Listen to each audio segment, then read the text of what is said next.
श्रीराम नमस्कार.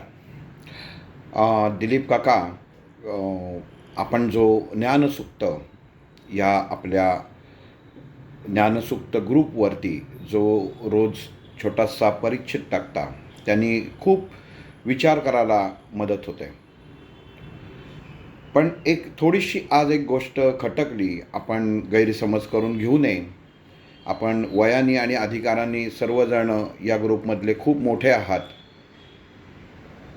आपण एक वाक्य त्याच्यात लिहिलं आहे की तेवढा मला काही कळत नाही किंवा माझं तेवढं शिक्षण नाही, फक्त गुरूंच्या पठडीत तयार होऊन जे ज्ञान झालं आहे ते मी द्यायचा प्रयत्न करतो. हे मी ऐकलं आणि वैद्यराजांचं आणि एक संवाद झाला होता की आपल्या सर्वांना माहिती की आपण औषध घ्यायला जेव्हा त्यांच्याकडे जायचो तेव्हा औषधाबरोबर ते आपल्या मनावरती संस्कार करायचे आणि ते मनावर संस्कार हे खूप महत्त्वाचे होते. आणि मला कायम एक प्रश्न असायचा की तुम्ही सर्व लोक भेटता, पंचमहाभूत विषय वेगवेगळ्या विषयांवर बोलता, पण मला त्यातलं काही कळत नाही आणि थोडीशी नाराजी व्हायची की मला काही ह्याच्यातलं कळत नाही, दुःखही वाटायचं. आणि एक दिवस हे वैद्यराजांनी हेरलं की हा काहीतरी मनाने अस्वस्थ झाला आहे. मला असं वाटतं की त्या दिवशी मला आता नाव आठवत नाही, ताई आल्या होत्या, त्यांच्याशी वैद्यराज कुठल्या तरी आदल्या दिवशी झालेल्या विषयावरती चर्चा करत होते आणि ही चर्चा करताना मला काहीच कळत नव्हतं. मी आपलं उगाच इकडं बघितल्यासारखं तिकडं बघितल्यासारखं समजून काहीतरी आपण म्हणतो ना, एखादं नुसतं हसून प्रतिसाद देण्यासारखं चालू होतं. त्या ताई त्यांचं वैद्यराजांशी बोलणं झाल्यावर गेल्या आणि मला म्हणाले की काय कळालं का? म्हटलं काही कळालं नाही आणि खरंच मला वाईट वाटतं की मला काही कळत नाही. एक उदाहरण त्यांनी तेव्हा मला सांगितलं, ते माझ्या जीवनामध्ये पूर्ण माझं आयुष्य बदलून गेलं. ते म्हणाले परमात्मा जो आहे, श्रीराम आहे, भगवंत आहे, हा समुद्र आहे आणि ह्या समुद्राला आपल्याला भेटायचं आहे. प्रत्येक नदी, मग ती गंगा असो, यमुना असो, सरस्वती असो, कुठल्या मोठ्या उत्तराखंडातनं वाहणारी असो, अगदी आपली मुळामुठा असो. म्हणजे आत्ता तर मुळामुठा थोडीशी काही वर्षापूर्वी बांधली आहे, थोडं बांधल्यासारखं झालं आहे, पण अगोदर तर काहीच नव्हतं. म्हणाल हे सर्व काय आहे, एवढं तुम्ही फक्त मला विचार करून सांगा.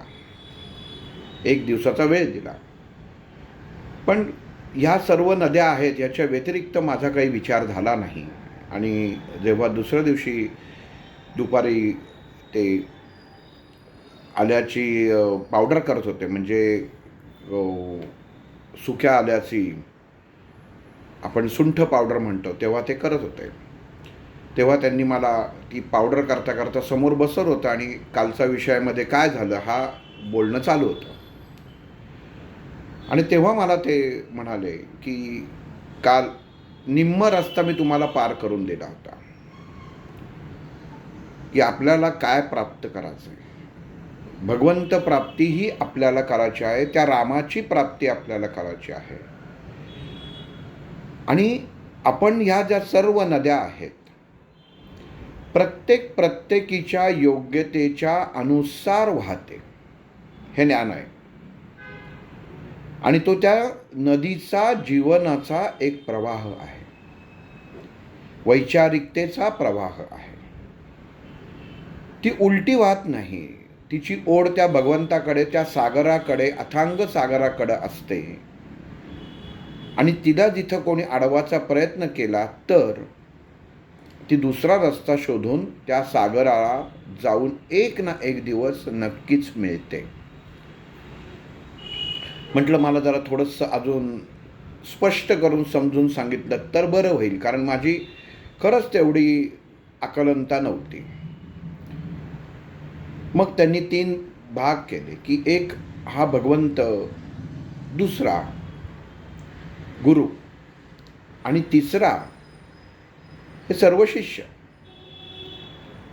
आणि हे शिष्य जे आहेत हे नदीच्या स्वरूपात असतात. कोणी हुशार असतो, कोणी मध्यम असतो, कोणाला काही कळतच नाही आणि कोणी कोरडा असतो. नद्यांचं पण म्हणले असंच आहे. काही तुफान असतात, काही उधाणाच्या वर वाहतात, काही धोक्याच्या पातळीच्या वर वाहतात म्हणजे अतिज्ञानी. काही मध्यम स्वरूपाच्या असतात, काही कोरड्या असतात. जेव्हा पाऊस येतो तेव्हाच त्या वाहतात. आणि ह्या सर्व नद्या कुठं ना कुठं तरी जाऊन एका ठिकाणी मिळतात. आणि ज्या नद्या, आता आपण धरलं की नर्मदा नदी धरली किंवा आपली मुळा मुठा नदी धरली, तर मुळा मुठेवरती पानशेत धरण आहे, खडकवासला धरण आहे. तर म्हणाले हे धरणं जे आहेत हे गुरु आहेत. आणि हे जे शिष्य आहेत किंवा विद्यार्थी आहेत हे अनेक प्रकारे अनेक प्रकारचे विचार पाण्याच्या जलाच्या स्वरूपात वाहून घेऊन येतात आणि त्या धरणापाशी येऊन थांबतात. आणि त्या धरणापाशी जेव्हा ते येतं तेव्हा ते पाणी शांत व्हायला लागतं. कारण त्याला पुढचा प्रवाह जोपर्यंत त्या धरणाचे दरवाजे कोणीतरी येऊन उघडत नाही तोपर्यंत त्याचा प्रवास थांबतो. आणि हा नदींचा प्रवास म्हणजे ह्या विद्यार्थ्यांचा प्रवास, विचारांचा प्रवास हा त्या धरणापाशी म्हणजे गुरुतत्वाशी येऊन थांबतो. मग हे गुरुतत्व करतं काय, तर त्याला तिथं थांबवून धरतं की थांब जरा, तुला मी मोकळं करतो, पण तुझ्यातला जो गाळ आहे तो स्थित करतो. तुझ्या डोक्यामधला जो गाळ आहे, जे अविचार आहेत हे स्थिर करतो आणि तुला पुढं प्रवाही करतो.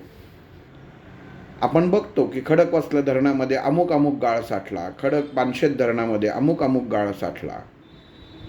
पण जेव्हा पाणी सोडतात तेव्हा पाणी आपण जेव्हा त्या मोरीतनं येतं तेव्हा शुद्ध पाणी दिसतं आणि ते प्रवाहित व्हायला लागतं. आणि त्या प्रवाहित झालेलं हे प्रवाहित पाणी म्हणजे मनुष्याच्या त्या विद्यार्थ्याच्या विचार असतात ते. आणि मग जसजसे ते विचार त्या परमात्म्यापर्यंत पोचायला मार्गस्थ होतात तसतसं रस्त्यात येणारी प्रत्येक वाईट गोष्ट, चांगली गोष्ट ते बरोबर घेऊन जातात, ज्याला आपण म्हणतो पूर आला. पाणी गढूळ होतं, विचार काही क्षणासाठी गढूळ होतात. विद्यार्थ्यांचे विचार, शिष्याचे विचार हे काही क्षणासाठी गढूळ होतात. पण जेव्हा सागराच्या जसं जवळ यायला लागतं तसं ते नीर जल तयार होतं आणि त्या सागरामध्ये जाऊन मिळतं. हा एक प्रवास वैद्यराजांनी ह्या उदाहरणामार्फत मला सांगितला की मनुष्याचं जीवन कसं असतं. त्यांनी जगणं, राहणं आणि वैचारिकता सोडली नाही पाहिजे. लोक येऊन माझ्या पाण्यामध्ये म्हणजे विचारांमध्ये घाण टाकतात असं मुळा मोठा नदी कधीही तक्रार करत नाही. तिचं काम आहे माझं ध्येय गाठणं आणि ते ध्येय गाठताना मध्ये जे काही येतं ते मनुष्याला स्वीकारायला लागतं. आणि हा विचार आपण जीवनामध्ये गुरुतत्व जेव्हा आपण स्वीकारतो तेव्हा होणं खूप गरजेचं आहे.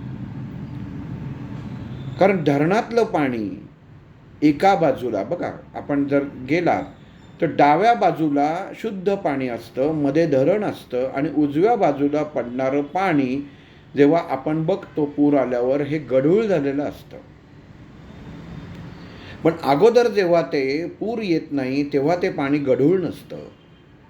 याचा अर्थ असा की जेवपर्यंत आपण आपले विचार त्या धरणरूपी गुरुतत्वापर्यंत नेऊन ठेवतो ते गुरुतत्व तुम्हाला सर्व गाळून शुद्ध करून बाहेर काढतात.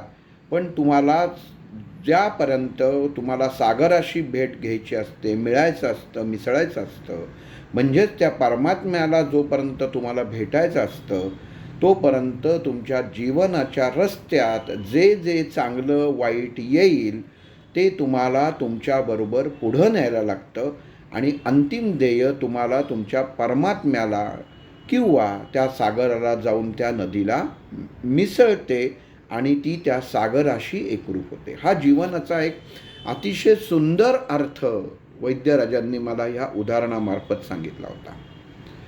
मला हे आज सांगायचं कारण असं वाटलं की ज्या ह्यांनी आपण म्हणालात की आम्ही त्या योग्यतेचे किंवा मला कळत नाही, म्हणजे माझं शिक्षण नाही, तर ह्याचा भागच नसतो. कारण आपण जसं आपण म्हणालात की वैद्यराजांनी महाभारतातल्या आणि रामायणातली उदाहरणं ही बरोबर योग्य त्या वेळेला त्या त्या अनुषंगाने प्रसंग अनुरूप दिलेली आहेत. अगदी बरोबर आहे.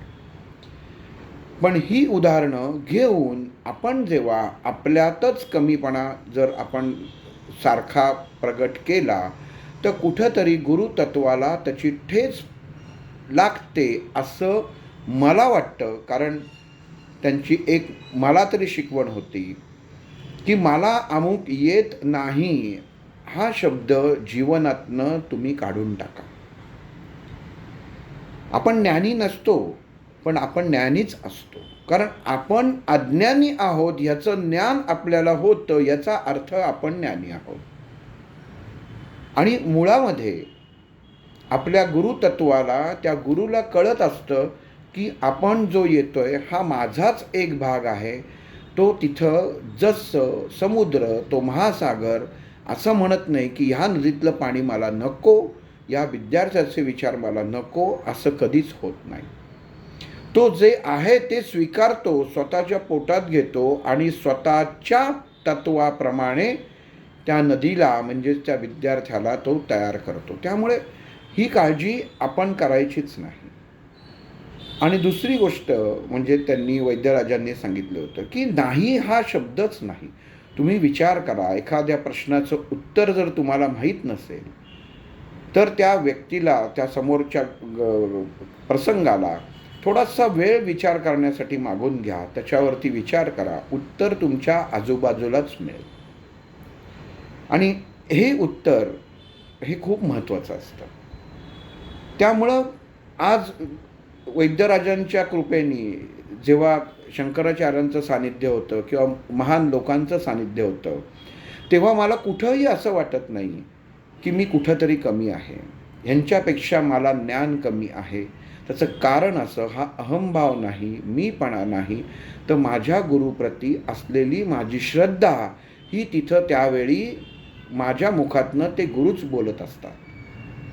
ज्यावेळी मी म्हणेन की इथं मी बोलतोय, हे माझं आहे, त्या क्षणी ज्यावेळी ती नदी सागर व्हायला जाईल त्यावेळी तिचं अस्तित्व संपेल. ज्यावेळी ती नदी असं म्हणेल की मी धरण व्हायला जाईल त्यावेळी ती फुटल्याशिवाय राहणार नाही. म्हणून जीवनामध्ये आपण आपला प्रवाह हा उत्तम दिशेने त्या परमात्म्याच्या दिशेने राहणं आणि असणं हे खूप गरजेचं आहे. आपण अतिशय सुंदर काका लिहिता, त्यातनं रोज एक अध्ययन करून त्यातनं आपल्याला काय प्राप्त होतं, काय नाही होत याचा खूप विचार करायची एक संधी तुम्ही आम्हा सर्वांना देत आहात. पण वैद्यराजांनी कधीहीच असं कोणाला कमी लेखलं नाही किंवा ह्याला काही कळत नाही म्हणून ह्याला मी एवढंच देणार आणि ह्याला जास्त कळतं म्हणून त्याला तेवढंच देणार असं कधीही केलं नाही. सर्वांना सामावून घेतलं आणि मग त्यांनी सामावून घेतलं, त्यांना कळतंय. तर ह्याच्या अर्थी आपण आपल्या आत्मसन्मानसुद्धा राखणं, मला सगळं येतं असं आपलं स्टेटमेंट हवं असं मला वाटतं. कारण आपण आपल्या गुरुवर तेवढी श्रद्धा हवी. भलं त्यांनी मला शिष्य मानलं नाही पण मी त्यांना गुरु मानलं. मग त्यांनी जी तत्त्व सांगितली, त्यांनी जे ज्ञान प्रदान केलं, तो ज्ञान हा मार्ग काढतोच. आपल्या याचं काकूंनी जो ग्रुप ज्ञानामृत जो आहे ते ज्ञानाचं अमृत म्हणजे सर्व उत्तरांचं तिथं आपल्याला झाड वृक्ष हा लावलेला आहे. ज्ञान सुक्त, मग हे सुक्तसुद्धा त्याच्यामध्ये. आणि अजून एक उदाहरण खूप सुंदर त्यांनी सांगितलं होतं की मनुष्य हा बुद्धिबळाच्या डावामधला कायम वजीर व्हावा. कारण राजा होऊन चालत नाही, आपण अहमभावाने राजा व्हायचा प्रयत्न करतो, पण राजाची चाल ही एकच घर असते, त्याला जास्त हलता येत नाही जोपर्यंत त्याला दगाफटका होईल असं वाटत नाही. आपण प्रत्येकजण बुद्धिबळ खेळलेलो आहोत. तो म्हणला तो राजा जरी असला तरी जोपर्यंत पुढचा शिपाई हलत नाही तोपर्यंत राजाला जागचं हलताही येत नाही. ही राजाची शोकांतिका आहे. म्हणून जीवनामध्ये आपण शिष्य, प्यादरूपी शिष्य, आपली त्याच्यात आहुती गेली तरी हरकत नाही, पण ती कोणासाठी गेली, आपण कोणासाठी झिजतोय हे मनुष्याला कळणं महत्त्वाचं आहे. वजीर एवढ्यासाठीच व्हायचं, कारण वजीर हा कसाही चौफेर जाऊ शकतो, हे मनुष्याचं जीवन आहे. पण हा जीवनाचं जो एक नियम लावतो, आयुष्याला जो नियम लावतो, तो शनी महाराज 7.5 वर्षाची 7.5 घेऊन मनुष्याच्या जीवनात येतात. त्यातलं 2.5 वर्ष राज्य करतात, वेगवेगळे अनुभव देतात. तसं बुद्धिबळातला घोडा हा 2.5 घर जातो, ते 2.5 घर वजीर जाऊ शकत नाही. मनुष्य जरी वजीर झाला, सगळीकडे जरी फिरला, भरकटला, कुठेही गेला, कशावरही मात केली, तरी तो 2.5 घर जाऊ शकत नाही. हा नियम आहे. म्हणजेच जो कर्माचा अधिकारी आहे, हा शनी महाराज आहेत, त्यांची जी तत्त्व आहेत ती 2.5 वर्ष मनुष्याला जीवनामध्ये आपल्याला सहजतेने स्वीकारायलाच लागतात, असं त्यांनी सांगितलं. की वजीर जरी असला तरी तुम्ही ते 2.5 घर जाऊ शकत नाही, बाकी तो कसाही जातो. हत्तीसारखा सरळ जाणं, मनुष्याचं जीवनामध्ये असणं सरळ मार्गी असावं. कधीतरी तुम्ही वाकडं होणं गरजेचं आहे, पण ते वाकडं होताना कोणाला धक्का लागणार नाही ना, ह्याची काळजी घेणं गरजेचं आहे. आणि जेव्हा 2.5 घरं चालणारा घोडा हा एकमेव काही वेळा अशी परिस्थिती उत्पन्न करतो की त्या क्षणी मनुष्याचं जीवन म्हणजे त्या राणीचं जीवन, म्हणजेच त्या वजिराचं जीवन संपतं.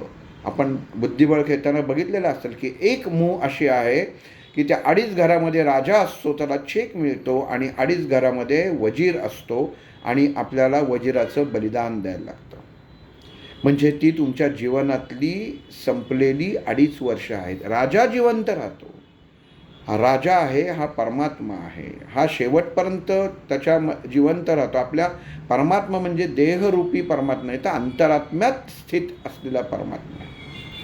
त्याला आपल्याला वाचवायचं आहे, आणि त्याला वाचवताना आपल्याला कुठल्या कुठल्या विचारांची, गोष्टींची आहुती द्यायला लागते. हा डाव म्हणजे बुद्धिबळाचा डाव, असं त्यांनी मला एकदा सांगितलं होतं की बुद्धिबळामध्ये सगळं आहे.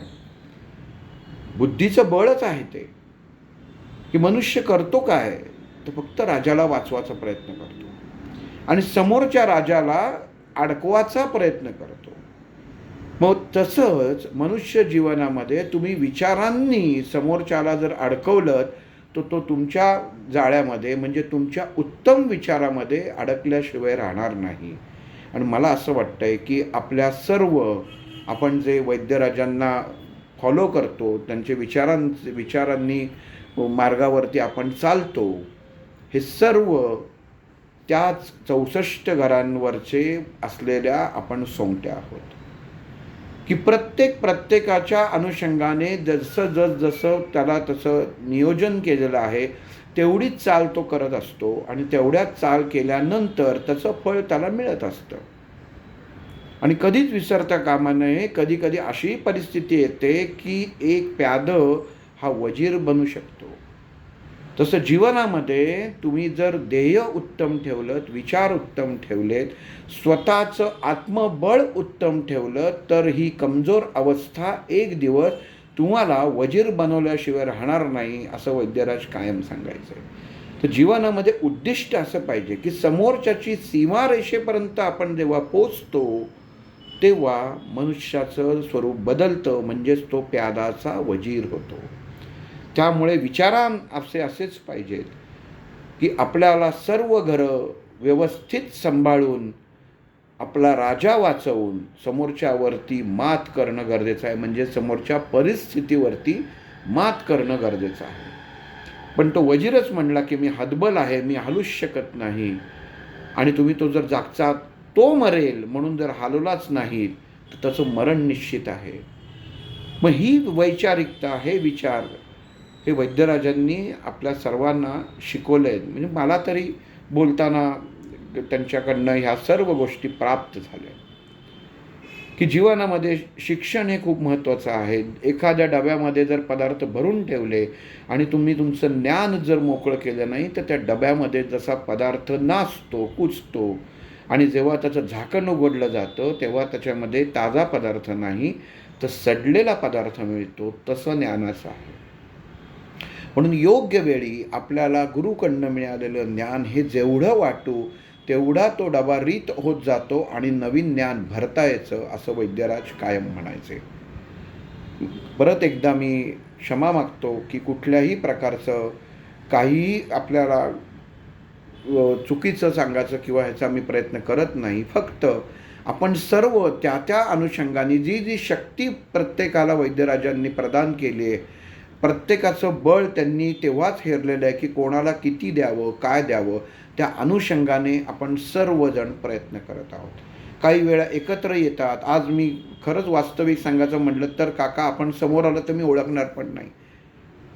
एक आपल्या ग्रुपमधले 1-2 जण बघितलं तर मी कोणालाही ओळखत नाही, माहीतच नाही. पण ज्ञानाच्या मार्गे, ज्ञानाच्या दृष्टिकोनातनं एवढं कळतं की आपण जे लिखाण करता हे शब्द जरी आपण आपल्या मोबाईलमध्ये लिहिलेत तरी याचे बोलवते धनी हे वैद्यराज आहे.